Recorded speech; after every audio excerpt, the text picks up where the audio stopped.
आज ही Doubtnut app download करें। Doubtnut पर होगा अब आपके सभी मैथ्स, केमिस्ट्री, फिजिक्स और बायोलॉजी डाउट्स का सफाया। बस अपने क्वेश्चन की फोटो खींचो, उसे क्रॉप करो और तुरंत वीडियो सोल्यूशन पाओ।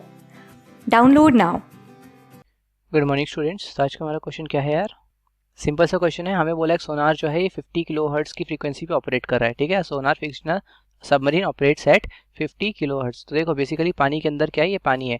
पानी के अंदर मेरी सबमरीन जो है ये ट्रैवल कर रही है और कुछ सोनार पे काम कर रही है, तो यानी कि 50 किलोहर्ट्ज़ की फ्रीक्वेंसी एमिट कर रही है। तो ये मेरा सोर्स की तरह एक्ट कर रहा है। ठीक है, it is moving towards a Rocky hill present inside the water. तो इस पानी के अंदर ही एक रॉकी हिल है। ठीक है, रॉक से बना हुआ एक पूरा हिल है। अब यहाँ से जब साउंड जाएगा तो उसको हिट करके वापस आएगा। देखो तो ये वाटर की तरफ ये किस स्पीड से जा रहा है, ये जा रहा है विथ 432 किलोमीटर पर आवर। ठीक है, यानी कि वेलोसिटी ऑफ सोर्स कितना हो गया मेरे पास, 432 किलोमीटर पर आवर। इसको मैं किससे मल्टीप्लाई करता हूँ, मैं इसको 5/18 से मल्टीप्लाई करता हूँ ताकि मैं इसको मीटर पर सेकंड में चेंज कर सकूँ। तो मेरा आंसर आ गया 120 मीटर पर सेकंड। ये स्पीड है। जब यहाँ से ही जाएगा साउंड तो यहाँ से जाके रिफ्लेक्ट होगा। ठीक है, तो यहाँ से मेरा साउंड वापस आ रहा है। ठीक है, साउंड अब मेरा वापस आ रहा है। तो एक्चुअली अब मेरा जिस स्पीड से साउंड जाएगा उसी स्पीड से मेरा साउंड वापस भी आ रहा होगा। ये बात समझ पा रहे हो? जिस स्पीड से साउंड गया उसी स्पीड से साउंड वापस भी आएगा, क्योंकि भाई रिफ्लेक्शन है ना। तो अब एक्चुअली मेरा सोर्स ये बन गया क्योंकि साउंड यहाँ से आ रहा है। ठीक है, और ऑब्जर्वर कौन है? सबमरीन ही तो है, ऑब्जर्वर सबमरीन है। क्योंकि what is the apparent frequency of the sound observed at the submarine after reflection. तो देखो रिफ्लेक्शन के बाद हमारा सब चेंज हो गया, लेकिन वी की वैल्यू अभी भी सेम है।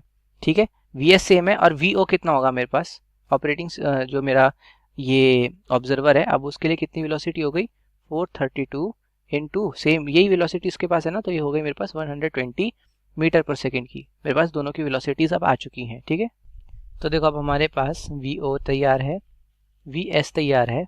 ठीक है, और ओरिजिनल फ्रीक्वेंसी एफ नॉट अगर मैं बोलूँ तो 50 किलो हर्ट्ज हो गई, 50,000। ठीक है, अब मुझे एफ डैश निकालना है, यानी कि एपरेंट फ्रीक्वेंसी वो कितनी आएगी, वो डॉपलर इफेक्ट वाले फॉर्मूले से आएगी, v minus V O upon v minus V S into F O. ये डॉपलर इफेक्ट का फॉर्मूला है।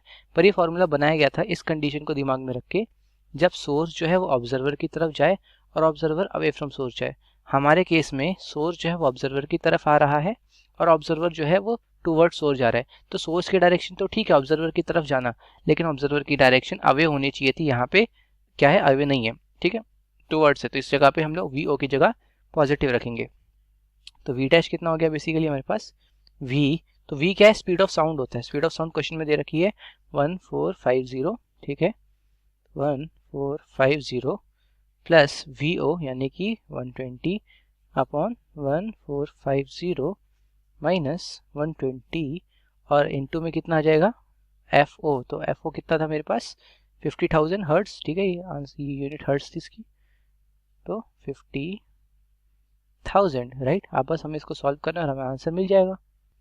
तो यहाँ पे क्या गया मेरे पास, इज इक्वल टू में 1570 अपॉन में 1320 इंटू 50,000। तो इज इक्वल टू में कितना जाता है, ये 59,469.6 हर्ट्स। ठीक है, तो इसका मतलब एपरेंट फ्रीक्वेंसी की मेरी वैल्यू कितनी आ गई, 559,469.6 हर्ट्स। तो इतनी फ्रीक्वेंसी आ गई है अब मेरे पास एपरेंट, यानी कि उन लोगों को रिफ्लेक्ट होने के बाद जो वापस आ रहा होगा साउंड, उसकी फ्रीक्वेंसी इतनी सुनाई देने वाली है। ठीक है, हमें यही पता करना था what is the apparent frequency of the sound observed by the submarine after reflection. तो आई होप ये क्वेश्चन सबको समझ में आ गया होगा। क्लास 6 से 12 से लेके नीट, IIT, जेईई मेंस और एडवांस के लेवल तक 10 मिलियन से ज्यादा स्टूडेंट्स का भरोसा। आज ही डाउनलोड करें डाउटनेट ऐप या व्हाट्सएप कीजिए अपने डाउट्स 8400 400 400 पर।